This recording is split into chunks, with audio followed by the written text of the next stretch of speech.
would you have described, obviously, because you've done a lot of, you've done this for years and years. Would you have described this job we've done today, where you got this brown snake out? Would you describe that as a difficult job or quite easy?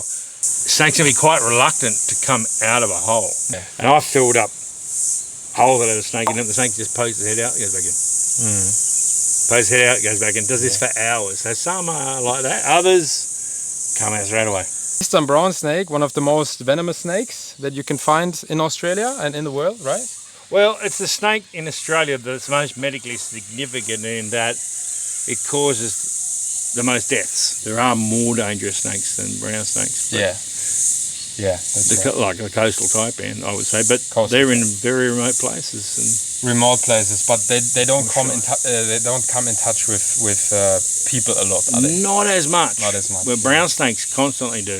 Yeah, that's the difference. Obviously. Luckily, they don't come in touch with people too often. Those taipans, right? Well, lucky for the taipan, actually, the snakes have got more to worry about. Yeah. As you know, you've seen what people are like. Yeah. The snakes are the ones that are in the most danger. They turn up and everyone carries on about them. Yeah, it's true, yeah. The worlds are coming to an end because the snake come into the yard. Did you ever have any close calls with snakes? I know, I mean, you'd be disappointed if I hadn't been bitten by snakes, wouldn't you? Yeah. But did you ever get bitten by a brown snake? Yeah. Yeah? And did you go to the hospital right away? Or? Yeah, I did. It tested positive for brown snake, but it was actually, it didn't progress to any major symptoms. Oh, right. Okay. So it didn't put too much venom in? Enough to detect venom presence, but not enough to cause a reaction. Okay, that's good. Bloody oath it is.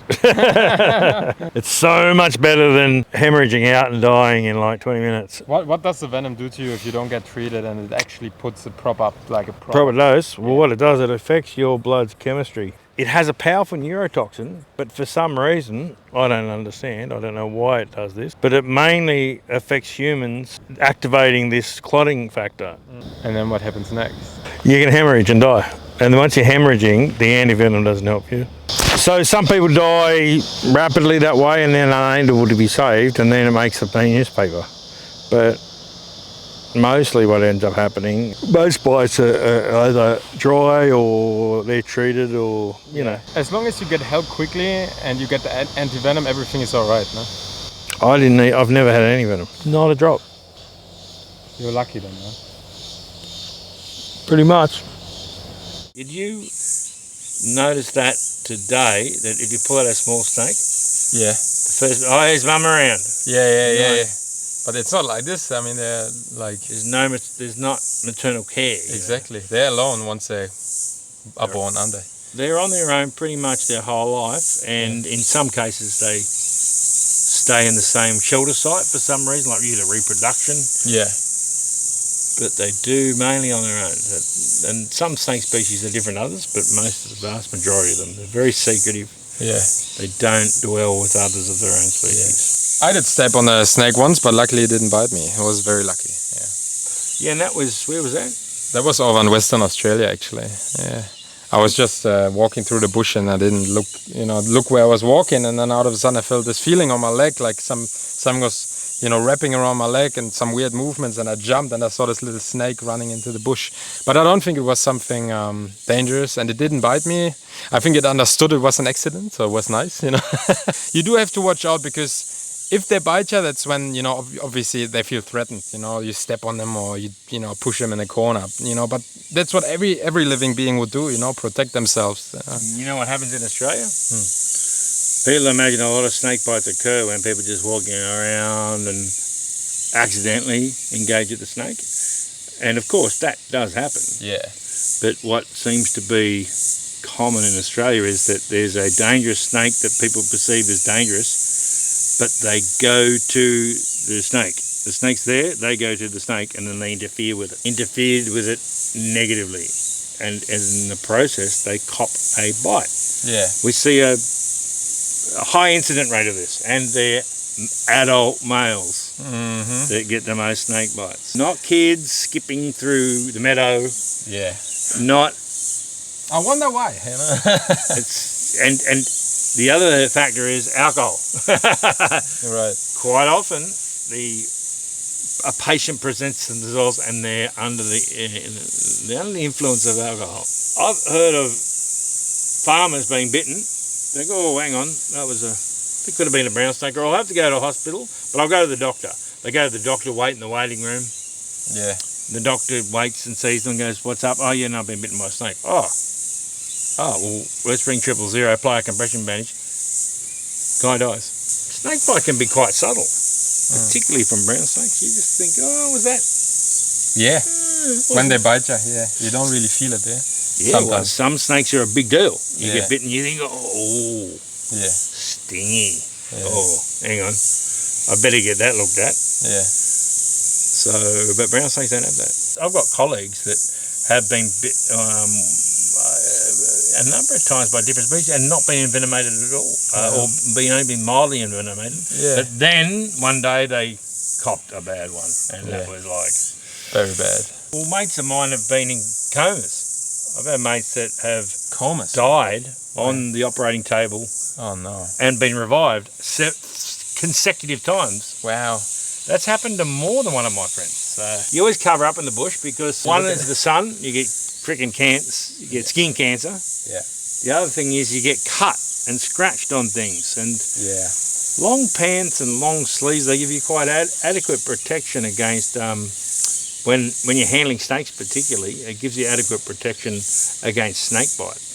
That's crazy. It all depends how people react to it as well. I mean, some people, they can like die within a couple of minutes of the brown snake biting them. No, we're talking about, hours normally when a death does occur, but sometimes it's as little as minutes. People die of tiger snake really quickly in some historical cases, but Allergic reactions? no, just overcome them very quickly. Yeah. Brown snakes very much, they've got a lot more venom than a brown snake, and they inject it most of the time. So Tiger snakes. yeah, people must have thought the brown snakes weren't that dangerous in the early days. They wouldn't have known. Because they would have got bitten by a brown and gone, oh yeah, that was all right, didn't do much. Bitten by a tiger, it fucks you every time. Tiger's one of the most strong-acting venoms in terms of all the symptoms. They're really nasty. But I had a tiger snake bite, and all I had the local symptoms. That was it. It was weird. But the tiger snake is your favorite snake, you reckon? Oh no, it varies. Some days it's tigers because I love their little personalities and the way they interact with you. They watch you really intently, and then they sort of look at you as if, What do you want? what are you looking at? Why are you looking at me? It's weird. Just stop being weird. And they let out a sound when they strike. Oh, right. They go sometimes, especially if you walk past them or in a cage. Right. And they go bash against the side of the cage, and it's quite cute actually. That's what I like about them. But some of the small species that nobody knows, like the golden crown snake, they're fascinating. What is your craziest snake catching story? I've got ones that I can't even talk about. Oh. No, actually. No, they did. No, it's more the people. Yeah, right, okay. And not so much the close call with the dangerous snake. It was in the eastern brown I was getting out of a retaining wall that I didn't even know it had gone into. I guessed it was in there. Yeah. When I went to pull it out, it lunged out at me. Oh, wow. But it was all injured. It had been mangled by a dog, and it lunged. I went, oh. Oh, wow. And he went back in and he lunged again. And I went, and then he did it again and finally got him out. Yeah. And they actually don't do that often. But what is really my weirdest call, one story comes to mind, is the woman who rang and said, hello, I've got snakes coming out my walls. I'm like, what do you mean? She goes, there's holes in the walls and they keep on coming out. And there's writing on the walls saying there's snakes in these holes with arrows pointing to the holes. And we're like, I'll give you another number for a snake catcher. One of these other guys went out. He goes, there was holes like the size of, like somebody's got a nail and hung a painting or something. Yeah. Hang on, those holes are a bit small for snakes to come out of.